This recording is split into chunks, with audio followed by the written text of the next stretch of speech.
महिलाओं से करती हूँ तो कुछ इन पंक्तियों से शुरू करती हूँ कि देश में गर बेटियाँ मायूस और नाशाद है, दिल पे रख कर हाथ कहिए देश क्या आज़ाद है।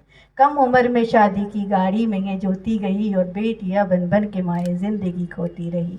इनकी हालत तो अभी तक हर तरह बर्बाद है। देश में गर बेटियाँ मायूस और नाशाद है, दिल पे रख कर हाथ कहिए देश क्या आज़ाद है। आधी शिक्षा आधी सेहत आधी मजदूरी मिली। थोड़ा जल्दी में हूँ क्योंकि ऑफिस भी जाना है, इसलिए फटाफट अपनी बातें कहूँगी कि आधी शिक्षा आधी सेहत आधी मजदूरी मिली, देश हुआ आज़ाद पर ना इनको आज़ादी मिली। ये अगर आज़ाद तो सारा जहाँ आज़ाद है।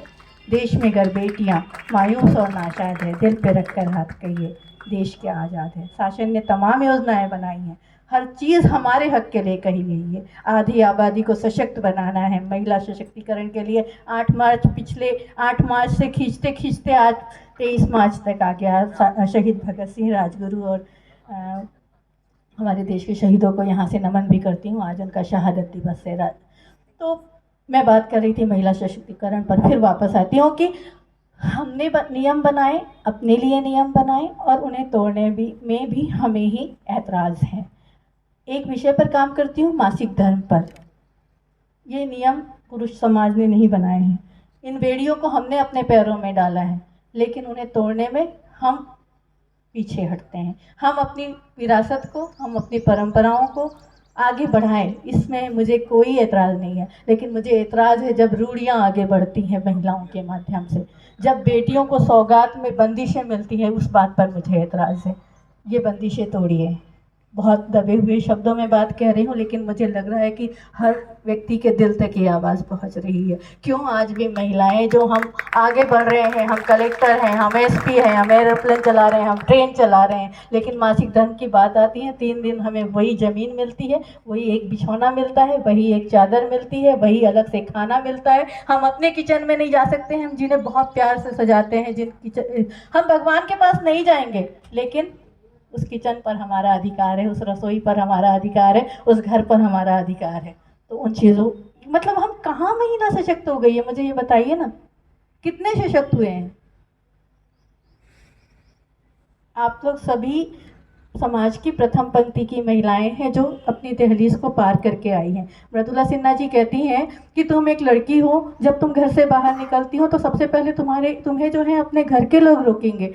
जब तुम घर से बाहर, मतलब वहाँ आपको अपनी लड़ाई की शुरुआत करनी है, लेकिन जब आप अपने घर की लड़ाई जीत कर दहलीज को पार कर लोगे तो आपको पड़ोस के लोग रोकेंगे, क्योंकि अरे देखो उसकी बेटी, अरे उसकी बेटी, अरे उसकी बेटी। उस पड़ोस की लड़ाई को भी आपको जीतना होगा, तब जाके आप तिराहे पर आओगे या गली में आओगे, वहाँ गली के लोगों से आपको सामना करना पड़ेगा। और जब गली के लोगों से आप जीत जाओगे तो आगे तिराहे पे पहुँच जाओगे, और 3 तरह के लोगों की 3 तरह की बातें आपको सुननी पड़ेगी। यहाँ पर आपको उस दहलीज का मान रखना है जहाँ, जिसे क्रॉस करते हुए आपने अपने परिवार का विश्वास जीता था। तिराहे पे पहुँचोगे, 3 तरह के लोग आपसे बात करेंगे, और वहाँ से जब आगे बढ़ोगे तो आपकी कठिन तपस्या होगी, आपकी कठिन समस्या होगी, आपके लिए सबसे बड़ी चुनौती होगी कि जब आप चौराहे पे पहुँचोगे तो आप चारों तरफ से अपने आप को घिरा हुआ पाओगे। उन चारों तरफ से घिरे हुए लोगों से यदि आप जीत गए तो यकीनन आप आगे बढ़ जाओगे, आसमान में उड़ोगे।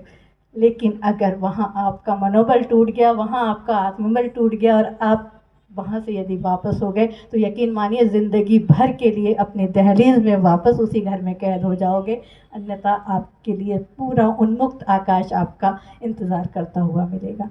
तो ये बहुत छोटी छोटी बातें हैं। मैं कभी भी ये नहीं कहती कि मैं बहुत बड़ी हूँ बहुत सारी चीज़ों पर, मैं बहुत छोटे और बहुत माइनर वर्क को करना चाहती हूँ, क्योंकि आज घर में जो हमने अपने आप के लिए बंदिशें पैदा की है उससे आपको उन्मुक्त होना पड़ेगा, उससे आपको आज़ाद होना पड़ेगा, उन बेड़ियों को आपको तोड़ना पड़ेगा। मैं बात कर रही हूँ इसी महिला शक्ति की जो यहाँ आज यदि बैठी हैं तो घर में अपना किचन का काम निपटा के पहले आई होगी, उसके बाद आपको ऑफिस की पूरी जिम्मेदारी भी निभानी है और घर जाकर फिर खाना भी बनाना है। तो ये महिला सशक्तिकरण है, और पता नहीं ऐसा हम कब तक सशक्त रहेंगे, क्योंकि हमें तो देवी कहा गया है। हम उसी में भूले नहीं समाते हैं कि हमारे 8 हाथ हैं, हमारे 10 मुख हैं, हम इतने अच्छे हैं, हम इतने बढ़िया हैं, हम इतना अच्छा काम कर ले रहे हैं। जरा सा आप लोगों के अंदर डाल दिया किसी ने, क्या बोलते हैं, एक शाबाशी का और थोड़ी सी बधाई का, थोड़े से सम्मान का आपको लॉलीपॉप दिया जाता है और आप बिल्कुल उन्हें लगते हैं फूले नहीं समाते हैं। तो ये क्या है? ये हम स्त्री और पुरुष दो ही लोग हैं, तो स्त्री को भी उतना ही मान मिले, पुरुष को भी उतना ही मान मिले। मंच पर यदि 3 पुरुष बैठे हैं तो मैं ये चाहूँगी कि हमेशा 3 महिलाएं भी बैठे, तब तो आधी आबादी की आधी हकदार हम हैं। मैं बहुत कड़वा बोलती हूँ, मुझे अच्छा लगता है कड़वा बोलना, क्योंकि यहाँ पर जितने पौधे रखे हैं मुझे नहीं लगता उनमें से किसी भी एक का स्वाद जो है मीठा होगा। एक भी पौधा ऐसा नहीं है जो मीठा होगा, क्योंकि दवा हमेशा कड़वी होती है। मैं दवा नहीं हूँ, लेकिन एक माध्यम हूँ आपकी आवाज़ को मुखर करने का, आपकी बात को बाहर लाने का। मुझे शिकायत आप लोगों से ही है। मैं कभी पुरुष समाज को महिलाओं की दुर्दशा के लिए दोषी नहीं मानती हूँ, क्योंकि वास्तव में महिलाएं ही हैं जो खाना बनाएगी पूरे परिवार के लिए।